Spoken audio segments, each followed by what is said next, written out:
My sister mocked my blue-collar life while flaunting her husband's startup wealth. When their debt exploded, my parents demanded my hard-earned savings to save her image, claiming it was my duty. I refused, triggering a war that exposed their secrets and destroyed their leverage forever. This is where the story truly begins, and you won't want to miss what happens. Make sure you're subscribed to see it through to the end. We're always curious. Where in the world are you all watching from today? Let us know in the comments. The silence in my living room was so thick, so heavy, that I could actually hear the distinct, ticking rhythm of the grandfather clock I had restored 3 years ago. It was a rhythmic thump-talk that usually brought me a sense of peace, a reminder of the patience required to bring something broken back to life. But today, it sounded like a countdown. Across from me, sitting on the custom velvet sofa I had upholstered myself, were my parents. My mother, usually impeccable in her presentation, looked frayed. Her lipstick was slightly smudged at the corner of her mouth, and her hands were clasping and unclasping around her designer handbag as if she were trying to strangle the leather straps. My father stared resolutely at the coffee table, a slab of live-edge walnut that was currently one of my best-selling designs, refusing to meet my eyes. "I don't think I heard you correctly," I said, my voice sounding strangely calm even though my heart was hammering against my ribs like a trapped bird. "Because it sounded like you just asked me to liquidate my retirement accounts."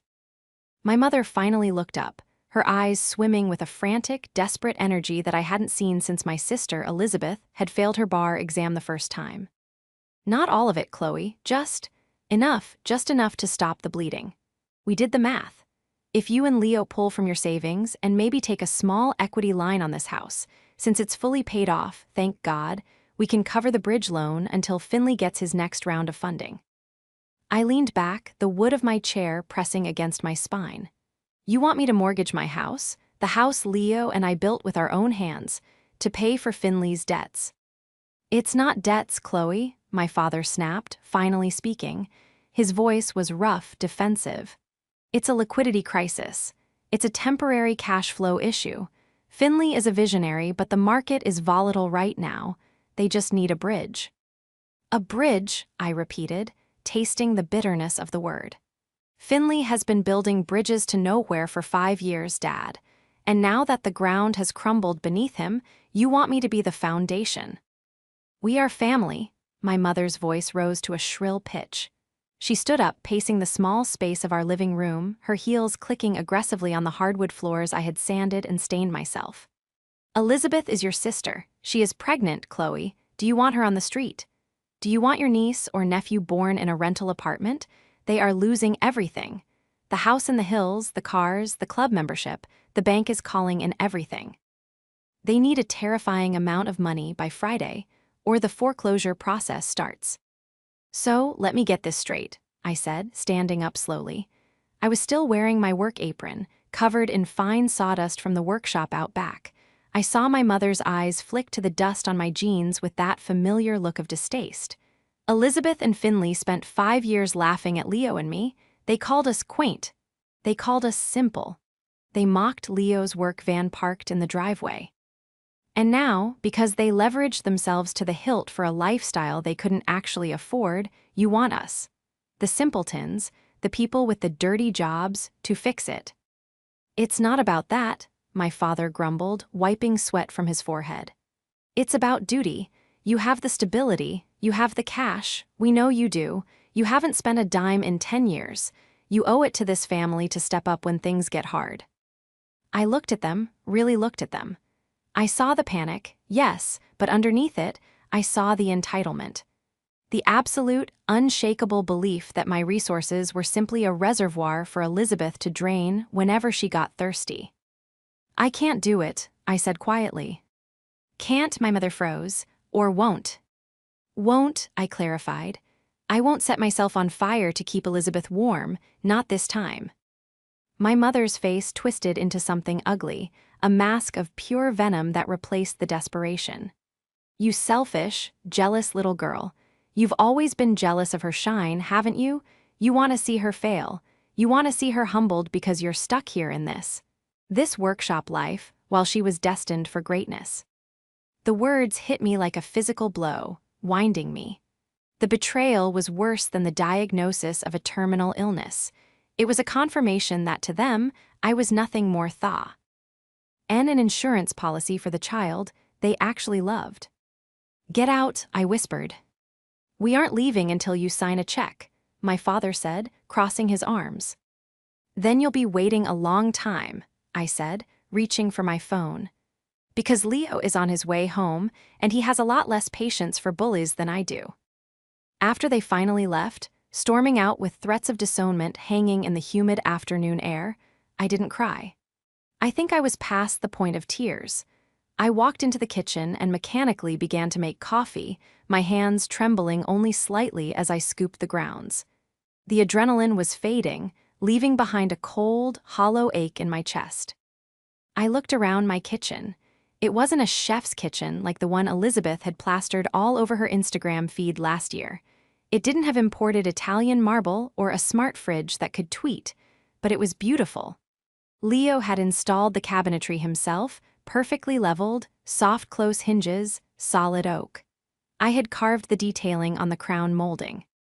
Every inch of this house was a testament to our labor, our sweat, and our shared vision of a life built on solid ground, not credit. The front door opened, and the heavy thud of work boots signaled Leo's arrival. He walked in, smelling of copper wire and ozone, the scent of a long day in commercial HVAC. He looked at me, took one look at the two half-drunk teacups still sitting on the coffee table in the other room, and sighed. "They came," he asked, his voice low and rumbling. "They came," I confirmed, handing him a mug. "They want $150,000 by Friday." Leo let out a sharp, incredulous laugh. "150? For what? Did Finley accidentally buy a small island?"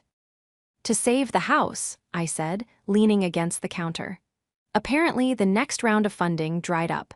The bank is calling the loans. Mom said it's my duty. She said I was jealous." Leo took a sip of coffee, his dark eyes narrowing. He was a man of few words, but his mind was sharp, analytical. He solved complex system failures for a living. He knew how to trace a problem back to its source. "They have no idea, do they?" "No idea about what?" "About us," Leo said, gesturing around the room. "They see the sawdust on your pants and the dirt under my fingernails, and they think we're scraping by. They think we're hoarding pennies in a jar. They don't know about the contracts. They don't know about the patent licensing for that bracket design I sold last year. They don't know about your wait list." "They never asked," I said softly. "In 10 years, Leo, they have never once asked how business is. They just ask if we're still doing that manual labor thing." "It's better they don't know," Leo said, his jaw tightening. "If they knew the actual numbers, they wouldn't be asking, Chloe. They'd be suing." He was right. That was the terrifying part. My family operated on a scarcity mindset disguised as opulence. They believed that if someone had more, they were obligated to share it with those who shouted the loudest. Elizabeth and Finley shouted very, very loudly. "I told them to leave," I said. "I told them no." Leo set his mug down and pulled me into a hug. His arms were solid, grounding. "Good, but you know this isn't over. Finley is desperate. I heard some rumors on the job site today. He's not just broke, Chloe. He's in deep with some contractors he stiffed on that office renovation.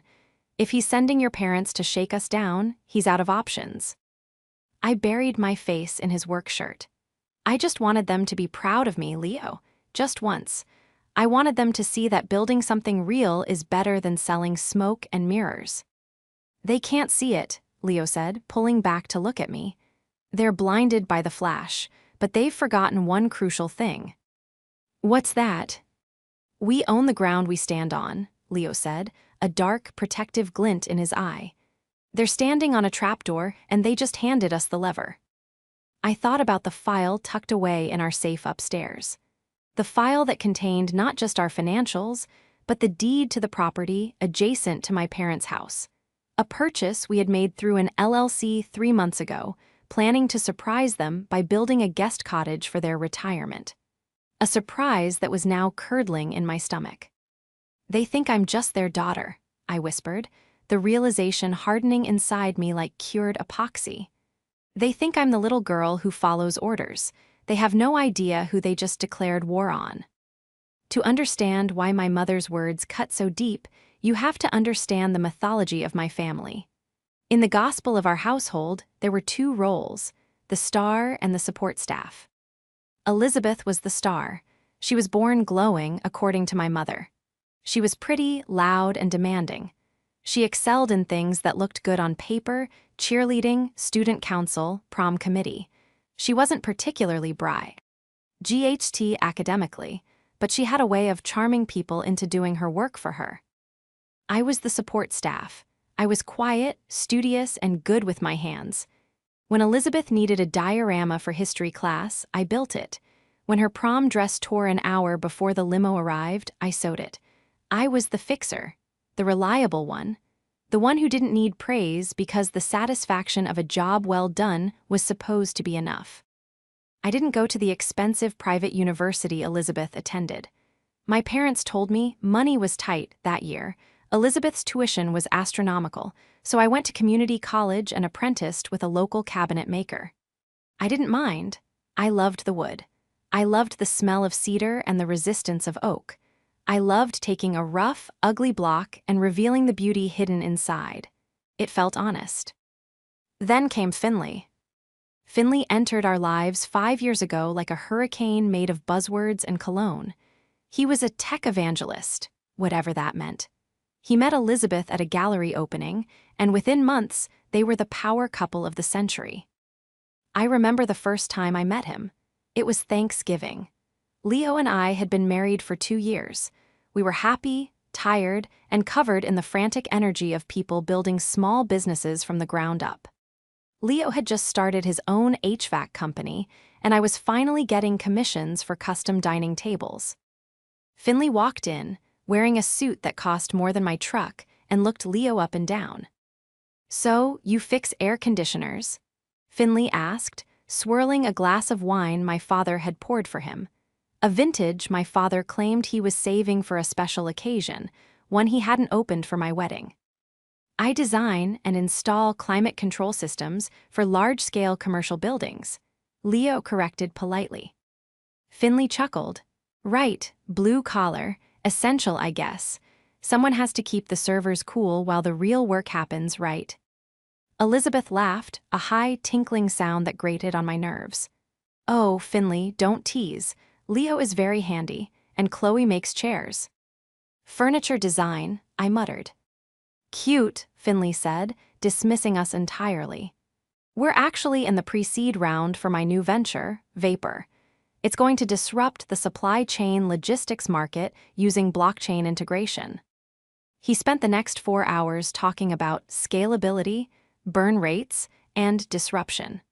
My parents hung on his every word. They looked at him like he was a god who had descended to lift their bloodline into the aristocracy. Over the next few years, the dynamic solidified. Elizabeth and Finley were the success story. They bought a massive house in the trendy part of the city. They leased luxury SUVs. They went to Chalum and Bali and posted photos with captions like "hustle" and "power couple." Meanwhile, whenever we visited, the comments were subtle but constant. "Oh, Chloe, you're still driving that truck," Elizabeth would ask, wrinkling her nose. "Doesn't it smell like labor?" "Finley just closed a Series A round worth $5 million, my dad would announce at dinner, pointedly looking at Leo. "That's what ambition looks like. He's not afraid to take risks." "We prefer slow growth and zero debt," Leo would say calmly. "Zero debt is for people who don't understand leverage," Finley would sneer. "You have to spend money to make money. You guys play it so safe. It's quaint." But the cracks had been forming for months, if you knew where to look. I noticed things. I noticed that Finley's office changed addresses 3 times in a year. I noticed that Elizabeth stopped buying the ultra-high-end designer bags and started carrying vintage ones that looked suspiciously like good fakes. I noticed that during the last family barbecue, Finley spent the entire time on his phone, sweating, yelling at someone about wire transfers and compliance issues. I had mentioned it to my mother once. Is everything okay with Finley's company? Don't be jealous, Chloe, she had snapped. Genius is stressful. You wouldn't understand the pressure he's under. It's not like making a birdhouse. That was the line that stuck with me. It's not like making a birdhouse. Now, standing in my kitchen with Leo, knowing they were $150,000 in the hole, and coming for my birdhouse money, the anger finally crystallized into something cold and sharp. Finley wasn't a genius. He was a gambler. And Elizabeth wasn't a victim. She was his willing accomplice, addicted to the image of wealth rather than the reality of work. We need to find out how bad it really is, I said to Leo. If they're coming to us, they've already tapped out everyone else. I need to know exactly what we're dealing with before I make my next move. I can make some calls, Leo said. I know the contractor who did the HVAC on their headquarters. He's still waiting on a check. Do it, I said, and I'm going to call our lawyer, if Mom and Dad want to talk about family assets. Let's see what the public records have to say about Finley's empire. The investigation began that night, and what we found was so much worse than a failed startup. It wasn't just bad business, it was fraud, and my parents were walking blindly into the blast zone. The morning after the ambush in my living room, the atmosphere in the workshop was different. Usually, the smell of sawdust and tung oil was a balm, a sensory trigger that lowered my blood pressure instantly. Today, however, the air felt charged with a static electricity that had nothing to do with the machinery. I was working on a commission for a boutique hotel in downtown, a series of reception desks made from reclaimed white oak. It was a $50,000 contract, one I hadn't mentioned to my parents because I knew the inevitable question would be, "Great, so can you pay for Elizabeth's baby shower?" I ran my hand over the rough grain of the wood, feeling for imperfections, but my mind was miles away. I needed to know exactly what bridge Finley was trying to build, and more importantly, what he was burning to build it. At 10:00 a.m., I took a break to call Mr. Henderson, our family attorney. He was an old-school lawyer, the kind who still used a dictaphone and wore three-piece suits in July, but he was sharp as a tack. Leo and I had retained him years ago when we set up our LLCs to protect our assets, something Finley had laughed at, calling it paranoid boomer thinking. "Chloe," Mr. Henderson's voice crackled over the line, warm but professional. "I was just about to call you. The paperwork on the purchase of the lot adjacent to your parents' property is fully recorded. The deed is in the name of Oak and Iron Holdings, just as you requested. Your parents have no idea the sale went through to you. The previous owner kept his word about confidentiality." "That's good," I said, exhaling a breath I didn't know I was holding. "But I need you to look into something else for me. My parents were here last night. They're asking for a significant amount of cash to bail out Finley's company, Vapor. They mentioned a liquidity crisis and a bridge loan." There was a long pause on the other end. I heard the rustling of papers. "It's interesting you mention that," Henderson said slowly. "I have a friend who specializes in commercial foreclosure. His firm has been buzzing about a specific tech entity that's been defaulting on vendors all over the state. Apparently, Vapor isn't just liquidating, they're radioactive." "How bad is it?" I asked, gripping the phone. "Chloe, there are liens against their primary residence. There are liens against Finley's commercial leases, but here is the part that concerns me. I did a preliminary title search on your parents' home this morning, just out of curiosity, because I saw an inquiry flag pop up on the county register." My stomach dropped. "What kind of inquiry?" "A developer," Henderson said, his voice dropping an octave. "A firm called Apex Development. They're looking at zoning for a multi-unit complex on your parents' land. Usually, developers don't pull those kinds of deep-dive permits unless they have a verbal agreement or a signed letter of intent to sell." The pieces clicked together with a sickening sound. "Finley," I whispered. "If I had to guess," Henderson continued, "Finley is trying to bundle his assets to cover his debts. He's likely promised the developer the full family estate, your parents' house, and the adjacent lot, claiming he can deliver the title. He's selling the farm to pay for the cow, so to speak. But he can't sell the adjacent lot, I said, my voice hardening, because I own it. Exactly, Henderson said, and I could practically hear him smiling. He sold a package deal that he doesn't fully control. If he's taken a deposit from Apex based on the promise of that land and he can't deliver, well, that's fraud, Chloe. Actionable criminal fraud. I hung up the phone, my hands shaking not with fear, but with a cold, focused rage. That evening, Leo came home late. He looked exhausted, his boots heavy as he walked through the door, but his eyes were wide. He dropped a stack of papers on the kitchen island. "You are not going to believe this," Leo said, grabbing a bottle of water. "I stopped by the supply house today. I ran into a buddy of mine, Mike. He runs a high-end landscaping crew. He did the work on Elizabeth and Finley's place in the hills last year. The retaining walls, the infinity pool landscaping, the works." "Let me guess," I said, looking at the papers. "He didn't get paid." "He got paid," Leo corrected, "but the check bounced, twice, and when he went to confront Finley about it, Finley laughed at him, told him to get in line behind the venture capitalists. But here's the kicker," Mike got angry. "He filed a mechanic's lien on the house, and when he did, he found out he wasn't the first. There are 9 liens on that house, Chloe. The equity is gone, it's negative. They don't own that house, the creditors do."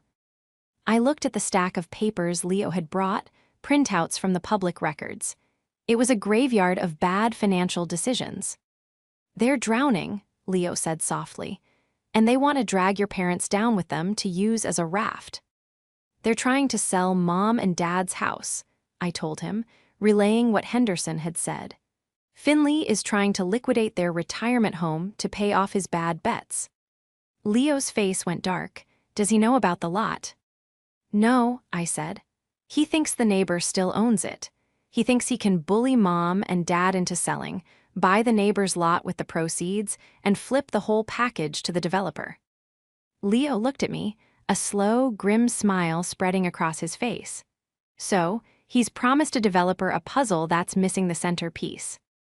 "And I'm holding the piece," I said. The confrontation happened 3 days later. I was in the middle of staining a walnut dining set when I heard the crunch of gravel in the driveway. It wasn't my parents' sedan this time. It was Elizabeth's Range Rover. I wiped my hands on a rag and walked out to meet her. She stepped out of the car, looking every inch the wealthy tech wife, despite the crumbling reality of her life. She wore oversized sunglasses, a cashmere wrap that probably cost more than my table saw, and an expression of supreme annoyance. She didn't say hello. She just looked around my property, the neatly stacked lumber, the sawdust collection system, the vegetable garden Leo had planted, and sneered. "God, it's so dusty here," she said, waving a hand in front of her face. "How do you breathe this all day?" "I wear a respirator," I said calmly, leaning against the doorframe of the workshop. "What do you want, Elizabeth?" She pulled her sunglasses down, revealing eyes that were red-rimmed and puffy. "Mom and Dad said you were being difficult. I came to talk some sense into you. Look, I get it. You're resentful. You've always had to work harder for things, and it must be frustrating to see me and Finley succeed so effortlessly." I almost laughed. "Succeed?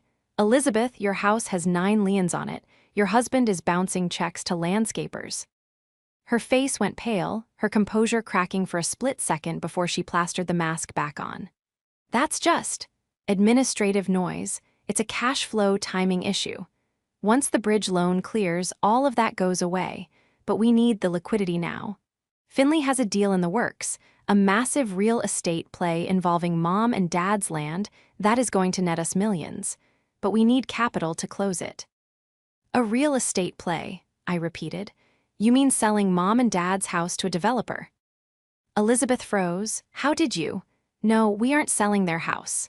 We're leveraging the equity. We're going to develop the land, increase the value, and then everyone wins. Mom and Dad get a payout, Finley gets his capital, and you, well, I suppose we could throw you a little finder's fee if you help us with the bridge loan." The arrogance was breathtaking. She was standing in my driveway, asking for my life savings to fund a scheme that would evict our parents, and offering me a tip like I was a waitress. "I know about Apex Development," I said, my voice cutting through the humid air like a saw blade. "I know Finley promised them the full 12 acres. Mom and Dad's 10 acres and the 2 acres next door." "So what?" Elizabeth snapped, dropping the sweet sister act. "The neighbor, Mr. Henderson, is an old fool. He'll sell for peanuts. Finley already has the paperwork drawn up. We just need the cash to secure the option. Why are you being such a barrier? Do you want us to fail? Do you want your niece to grow up poor?" "I don't want my niece to grow up with a father who is a fraud," I said, "and I'm not giving you a dime." Elizabeth's face twisted. She took a step toward me, her finger pointed at my chest. "You are so selfish. You sit here in your paid-off little shack hoarding your money while we are trying to build an empire. You don't understand vision, Chloe. You never have. You're happy with sawdust and sweat. You married a handyman, for God's sake. You settled, and now you're punishing me because I aimed higher." "I didn't settle," I said, my voice low and dangerous. "I built. There's a difference. And Leo isn't a handyman, he's a master of his trade, which is why we sleep soundly at night and you're here begging." "I am not begging," she shrieked. "I am demanding. You owe this family. Mom and Dad paid for your braces, they fed you, you are the ungrateful one." "Get off my property," I said. "Fine," she spat, turning back to her car. "But when Mom and Dad lose everything because you were too stingy to help, that blood is on your hands. Finley will find another way. He always does. He's smarter than you, Chloe. He's smarter than all of you." She slammed the car door and peeled out. F the driveway, gravel spraying against the side of my truck. I watched her go, feeling a strange mixture of pity and resolve. She truly believed it. She believed the lie because the alternative, that her entire life was a house of cards, was too terrifying to face. But she was right about one thing. Finley would try to find another way.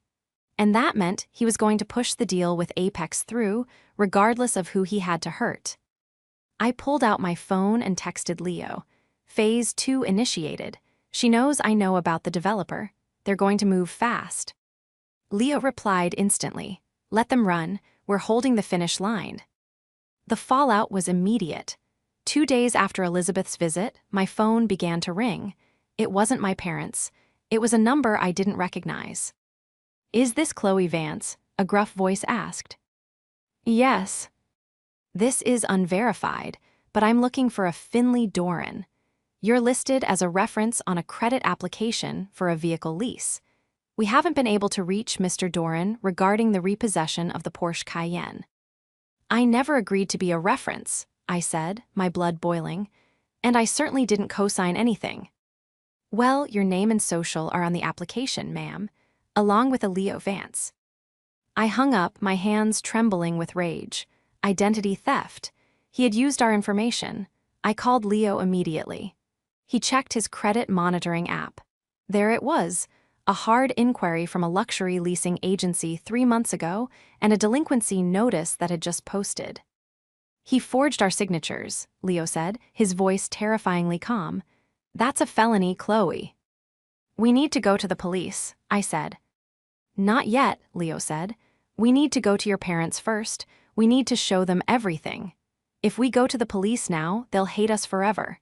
They'll say we sent their son-in-law to prison out of spite. We have to make them see it." We drove to my parents' house that evening. The mood was somber. As we pulled up, I saw a sleek black sedan parked in the driveway, Finley's car. He was there. We walked into the house without knocking. My parents were in the living room, looking aged and frail. Finley was standing by the fireplace, a glass of scotch in his hand, looking flushed and agitated. Elizabeth was sitting on the sofa, weeping softly. "Ah, the prodigal daughter returns," Finley sneered when he saw me. "Come to gloat, or did you finally find your checkbook?" "We came to show Mom and Dad the truth," I said, dropping a thick manila envelope onto the coffee table. "We don't want to see your truth," my mother said, her voice shaking. Finley explained everything. He explained how you're trying to sabotage the development deal out of jealousy. He told us you've been spreading rumors to the investors. I haven't spoken to a single investor, I said, but I have spoken to the leasing agency for your Porsche, Finley, the one you used my social security number to secure. Finley's eyes flickered. That was a clerical error. My assistant mixed up the files. I'm handling it. And the liens? Leo asked, stepping forward. He looked imposing, his broad shoulders filling the room. The 9 liens on your house? Is that a clerical error too? You don't understand high finance, Finley shouted, his composure snapping. It's leverage, it's how the game is played, and we are this close to the big payout. Mom, Dad, listen to me. The Apex deal is ready to close.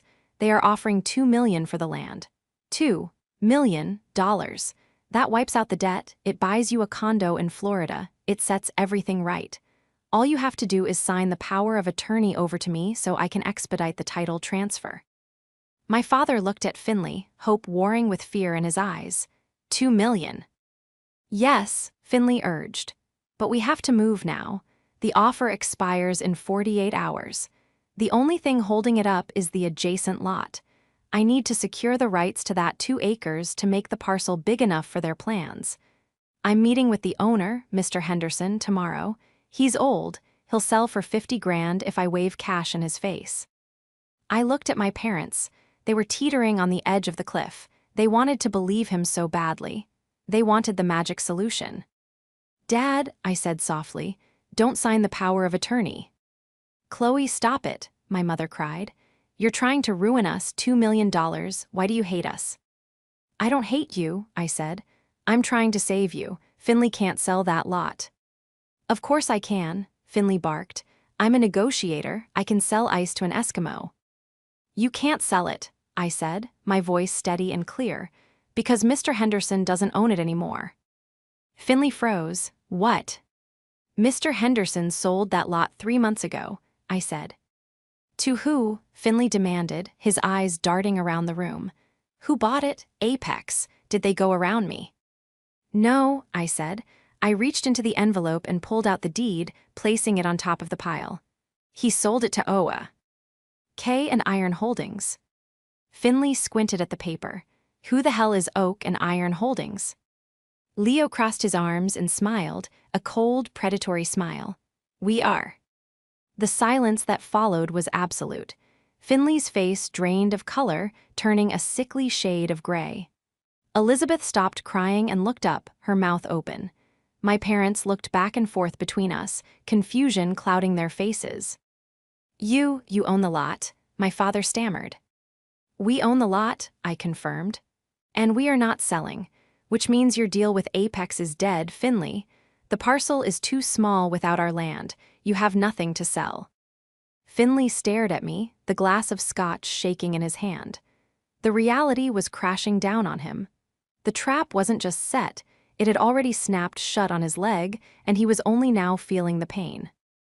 You little, Finley started, stepping toward me. Careful, Leo warned, stepping in front of me. I wouldn't finish that sentence. You did this on purpose, Elizabeth screamed, jumping up. You bought that land to block us, you planned this. We bought that land to build a guest house for Mom and Dad, I said, my voice rising. We bought it to take care of them. We didn't know about your fraudulent schemes until you came begging for my savings. It's not fraud, Finley roared. It's business, and you're going to sell me that land, Chloe. You're going to sign it over, or so help me God. Or what? I challenged. You'll forge my signature again. The police are already interested in that, Finley. One phone call from me, and this turns from a family dispute into a criminal investigation. The air left the room. My parents looked at Finley, really looked at him, and for the first time, I saw the doubt take root. They looked at the desperation in his eyes, the sweat on his brow, and the sheer panic radiating off him. Finley, my mother whispered, is it true? Did you forge their names? Finley didn't answer. He just glared at me with pure, unadulterated hatred. The deal is dead, I said again, and the free ride is over. The final showdown didn't happen in a courtroom or a boardroom.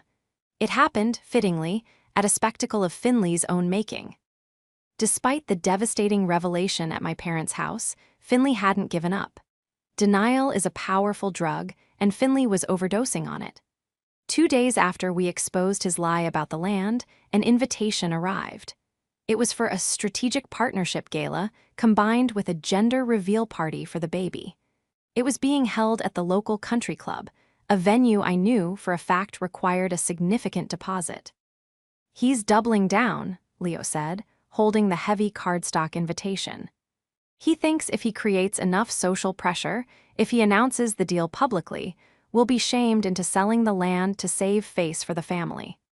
"It's a hostage situation disguised as a party," I agreed, buttoning my blazer. "He's going to announce the development deal to his investors and the developer, assuming that once the applause starts, Mom and Dad won't have the spine to contradict him. And he thinks I won't cause a scene." "Are we going to cause a scene?" Leo asked, adjusting his tie. I looked at him in the mirror. I wore a simple, elegant black dress, one I had made myself. It was sharp, structured, and serious. "No, we're going to finish it." The country club ballroom was decorated in an aggressive amount of gold and white. There were ice sculptures, there was a string quartet, and there was Finley, holding court in the center of the room, looking manic. He was sweating through his suit, his laughter a little too loud, his eyes darting toward the entrance every few seconds. Elizabeth was there, looking exhausted and pale, forced into a sequined gown that looked uncomfortable. My parents were seated at the head table, looking like prisoners of war. They caught my eye as we entered, and the relief on my mother's face was heartbreaking. She looked small. The arrogance was gone. The room was filled with what I assumed were potential investors, a few local politicians, and the representative from Apex Development, a sharp-eyed man named Mr. Sterling, whom I recognized from his website. Finley wasted no time. As soon as the appetizers were cleared, he clinked his spoon against his glass. The room fell silent. "Thank you all for coming," Finley announced, his voice booming over the microphone. "Tonight is about the future of our family with the little one on the way." He gestured to Elizabeth, who managed a weak smile, "and the future of our legacy. As many of you know, I have been working tirelessly on a project that will transform our local community. The Doran Estate Development." A smattering of polite applause. "I am proud to announce," Finley continued, his eyes locking onto mine with a challenge, "that we have secured the final assets to move forward with Apex Development. My generous in-laws have agreed to contribute the law. ND, and we will be breaking ground next month." He gestured for a waiter to bring a document to the table, a ceremonial contract. He uncapped a gold pen and held it out to my father. "Dad," Finley said, his voice dripping with false affection but his eyes hard as flint, "if you'll do the honors, for the future, for your grandson." The room watched. The pressure was suffocating. My father's hand trembled as he reached for the pen. He looked at me, terrified. He didn't want to sign, but he didn't know how to stop the train Finley had set in motion without humiliating everyone. I stood up. The sound of my chair scraping against the hardwood floor was like a gunshot in the silent room. "Actually," I said, my voice projecting clearly without a microphone, "there seems to be a misunderstanding." Finley's head snapped toward me. "Chloe, sit down. This isn't the time for your little outbursts." "I think it's the perfect time," I said, walking toward the head table. I didn't look at Finley. I looked directly at Mr. Sterling, the developer. "Mr. Sterling, isn't it? I'm Chloe Vance. I believe you're under the impression that the Doran family owns the 12-acre parcel required for your zoning permit." "I am," Mr. Sterling said, standing up slowly. He looked from me to Finley. "We have a letter of intent stating title is clear." "That letter is fraudulent," I stated calmly. "Security," Finley yelled, panic cracking his voice. "Get her out of here. She's mentally unstable. She's drunk." "I'm perfectly sober, Finley," I said, reaching into my clutch. I pulled out the deed, the real one, stamped with the county seal. "Mr. Sterling, this is the deed to the 2-acre lot adjacent to my parents' home. As you can see, it was purchased 3 months ago by Oak and Iron Holdings. Mr. Sterling took the paper. He adjusted his glasses. The room was deadly silent. And, I continued, turning to the room, since I am the sole proprietor of Oak and Iron Holdings, I can assure you that land is not for sale. Not today. Not ever. There is no deal. She's lying, Finley screamed, lunging for the paper. Leo stepped in, blocking him with a solid, immovable wall of chest and shoulder. Finley bounced off him, stumbling back. It's a fake. She forged it. Speaking of forgery, I said, pulling a second document from my bag. This is a police report filed this morning regarding the unauthorized use of my social security number to secure a lease on a Porsche Cayenne. And here, I pulled out a third paper. It is a copy of the 9 liens currently active on Finley and Elizabeth's residence. I dropped the papers on the table in front of my parents. The house is gone, Mom, I said gently. He doesn't own it. The bank does. There is no money. There is no development. There is only debt. The silence that followed was heavy, suffocating. It was the sound of a carefully constructed reality shattering into a million jagged pieces. Finley looked around the room, his face a mask of terror. He looked at the investors, who were checking their phones and whispering.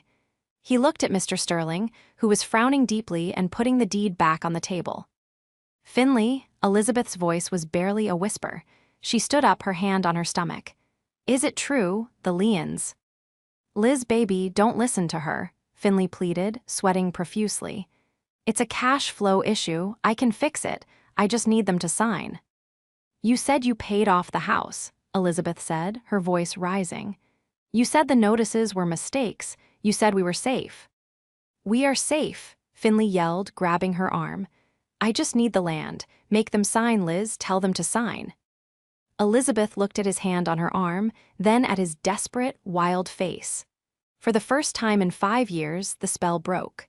She saw him. Not the visionary, not the genius, but the drowning man who was using her as a life preserver. She ripped her arm away. Don't touch me. Mr. Doran, Mr. Sterling said, his voice cold and professional. I think we're done here. My legal team will be in contact regarding the deposit we advanced you. I expect a full refund by morning, or we will be filing charges for wire fraud. I spent it, Finley whispered, his face turning gray. It was used for operational costs for this party. Mr. Sterling let out a short, dark laugh. Then, I suggest you find a very good criminal defense attorney. Finley slumped into his chair, burying his face in his hands. The guests began to stand up, an awkward, murmuring exodus. My parents sat frozen, staring at the papers I had dropped. My mother looked up at me.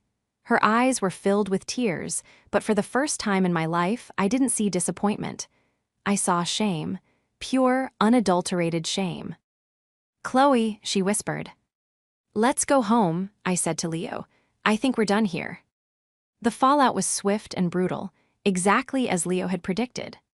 Finley was arrested 2 days later. It turns out Apex Development sent the only bridge he had burned. Once the dominoes started falling, everything collapsed. There was bank fraud, wire fraud, and identity theft. He hadn't just exaggerated his success. He had built a Ponzi scheme of personal debt, rotating credit cards and loans to pay off the interest on other loans, all to maintain an image of wealth that never existed. He's currently awaiting trial. He couldn't afford bail. Elizabeth moved back in with our parents. The mansion in the hills was foreclosed on within the month. She lost the cars, the clothes, the status, everything she had built her identity around. The first few weeks were hard. She spent them in her old bedroom, crying, blaming the world, blaming Finley, and occasionally trying to blame me. But reality has a way of sobering you up. I went to see them a month after the party. I walked into my parents' house, the house that was safe, thanks to my refusal to sign, and found them in the kitchen. It was a quiet scene.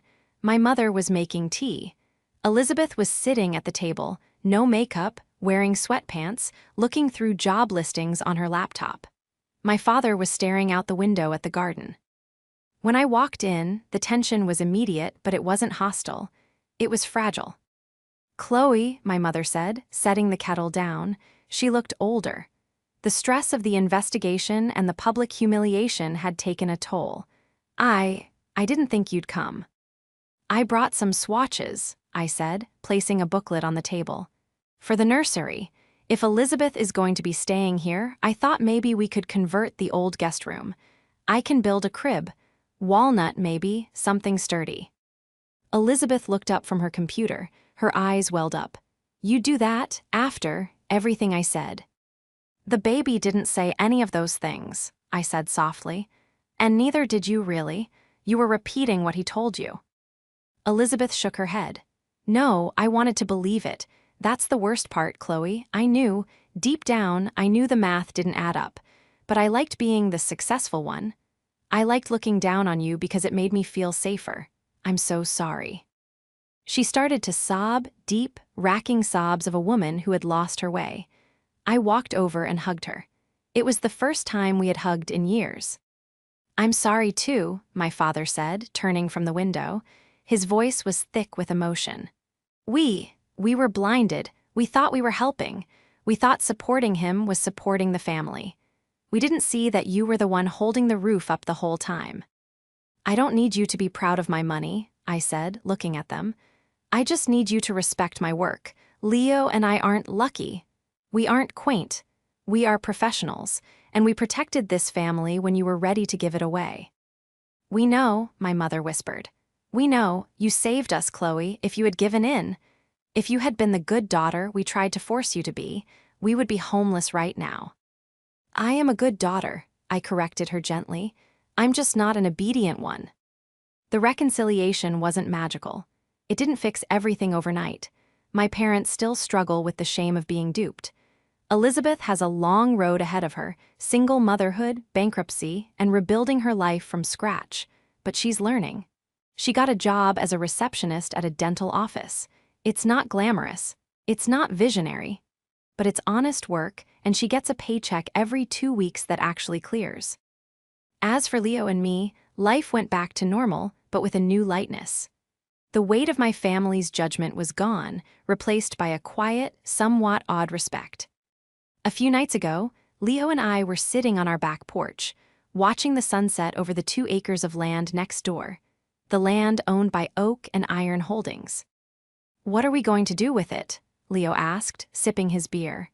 "We can't build the guest house now. Your parents are full up with Elizabeth and the baby."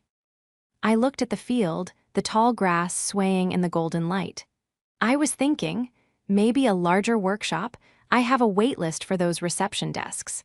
I could use the space to hire a few apprentices. Leo smiled, that slow, steady smile that I loved. Expanding the empire. "Building," I corrected him, resting my head on his shoulder. "Just building, one solid piece at a time." We sat there in the silence, listening to the wind in the trees.